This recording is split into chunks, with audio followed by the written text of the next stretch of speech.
Hello and welcome to the Monty Collier Report. I'm Monty Collier.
Lordship Salvation, according to Dr. Gordon H. Clark. In Clark's book Faith and Saving Faith, in a section titled The End of History from pages 91 to 92, Gordon Clark writes the following, and I quote, "Some of the more professorial readers of this book may be disappointed that so little attention is paid to current authors and so much to earlier theologians. There is a simple explanation. The earlier theologians, as the quotations indicate, wrote rather extensively on the subject, whereas during the second and third quarters of this century the material has been shorter in length and poorer in quality." One example illustrates both deficiencies. In the Presbyterian Journal, November 26, 1980, a contributor had an article entitled "Justification, Faith, and Works." Particularly noticeable is the writer's failure to define his terms. To quote, "The message of James becomes especially important when the teaching of bare faith justification, or even assent justification, arises to trouble the church, as it evidently was doing in his day, and as it is certainly doing in ours. This is the view that justifying faith does not necessarily include obedience or good works. The man who relies on assent justification claims he has justifying faith when what he has is no more than intellectual assent to the gospel and a desire to escape eternal damnation. The one who relies on assent justification says, 'I accept Christ as Savior, but not yet as Lord.' He thinks he is assured of salvation because he has faith, but he does not understand what faith truly is. To understand the words of James, 'A man is justified by works,' to mean no more than that he demonstrates his justification by his works, leaves the one who relies on assent justification a false way of feeling that all is well with his soul." In addition to his loose terminology, the writer depends on false assertions. The end of the first quoted paragraph insists that assent justification does not necessarily include obedience or good works. The word "necessarily" perhaps saves the paragraph from being outright false, provided the writer can quote an exponent of assent who explicitly says that good works are not included. Or perhaps the truth of the statement can be defended by insisting that those who defend assent do not include good works in assent. They only say that good works follow. But without even this excuse, the next to last sentence in paragraph 2, namely, the one who relies on assent justification says, "I accept Christ as Savior, but not yet as Lord," cannot escape the charge of outright falsehood. None of the Calvinistic theologians quoted above ever said any such thing. It is regrettable that a periodical supposedly Calvinistic should print such incompetent drivel. The Apostle Paul in his day met the essentially similar objection that justification by faith alone encouraged immorality. He defended his position in Romans 6, 7, and 8. End quote. That was from Faith and Saving Faith, pages 91 through 92. The first thing Gordon Clark points out about the claims of the Lordship Salvation proponent is his failure to define his terms. A bit later, Clark calls this failure loose terminology. Next, Clark points out that the claims of the Lordship Salvation proponent depend upon false assertions.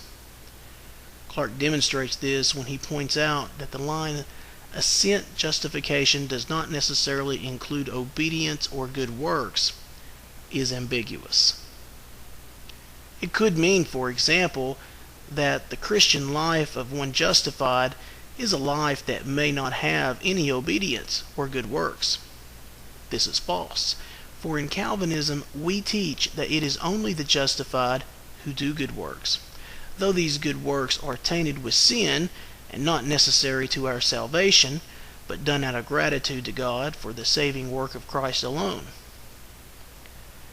Or, on the other hand, if the statement is to be considered true, it must mean that our good works are not to be added to understanding and assent, as if it were one of the essential parts that make up saving faith, but rather our good works necessarily follow saving faith. Clark writes, "The truth of the statement can be defended by insisting that those who defend assent do not include good works in assent. They only say that good works follow." End quote. Some people define saving faith to be comprised of notitia, understanding, assensus, assent, and fiducia, trust. This three-part definition is not a problem as long as fiducia is tautological to assensus. This is because to assent to the gospel is the same thing as to trust in it. One cannot assent to the words of Jesus without simultaneously trusting Jesus. However, the problem comes when someone defines the third element, fiducia, to mean something other than assent. For example, if by fiducia the person means our faithfulness or our good works, then the definition has become heretical. That would be the Roman Catholic definition of saving faith, not the biblical definition. If one has the Roman Catholic definition of saving faith, then even if they said they believed in justification by faith alone, they would actually mean they held to justification by faith and works. The Apostle Paul was very careful to separate our good works from saving faith. This is why Paul said we are justified by faith without the deeds of the law. Romans 3:28. If the Roman Catholic view of saving faith is correct, if one of the elements of saving faith is our own good works or fidelity, then Romans 3:28 is self-contradicting. Finally, Clark deals with the popular charge made by the Lordship Salvation proponents against those of us who teach that saving faith is comprised only of understanding and assent to the gospel alone. The charge is that we accept Christ as Savior, but not yet as Lord. Notice Gordon H. Clark identifies this popular Lordship Salvation charge to be a complete lie.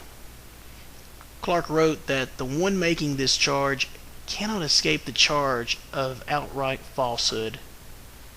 None of the Calvinistic theologians above ever said any such thing. The Lordship Salvation claims, which Clark refuted in his book Faith and Saving Faith, were published in a Presbyterian journal. He concluded his critique of Lordship Salvation by stating, "It is regrettable that a periodical, supposedly Calvinistic, should print such incompetent drivel." And that's what Clark calls Lordship Salvation, incompetent drivel. Clark knew that his rejection of Lordship Salvation would bring false charges of antinomianism. It does to this day. Clark knew the one who brings these charges is rejecting justification by faith alone. This is why Clark finished with the following. The Apostle Paul in his day met the essentially similar objection that justification by faith alone encouraged immorality. He defended his position in Romans 6, 7, and 8. Now, recently, Lordship Salvation proponent James White attacked Gordon Clark's view of saving faith on his radio show, The Dividing Line. James White admits he has not read Gordon Clark, but this did not stop him from claiming Clark's view was Arminian. It should be noted that James White endorses the irreconcilable paradoxical teachings of Cornelius Van Til, just for the record, but let's continue. Now, just because some Arminians hold to Clark's view of saving faith, this does not logically imply that Clark's view is Arminian, as White would like you to believe. For example, just because some Arminians hold to believers' baptism, does this imply that believers' baptism is Arminian? I think particular Baptist John Gill would disagree. What James White fails to realize is that neither the followers of Zane Hodges nor the proponents of Lordship Salvation are Calvinists. As Dr. John W. Robbins said in the introduction of his excellent essay titled The Gospel According to John MacArthur, quote, "Watching the debate is painful, for neither side can get the story straight. It is like watching a debate between Mormons and Jehovah's Witnesses about Christ, or between antinomians and theonomists about the law of God." End quote.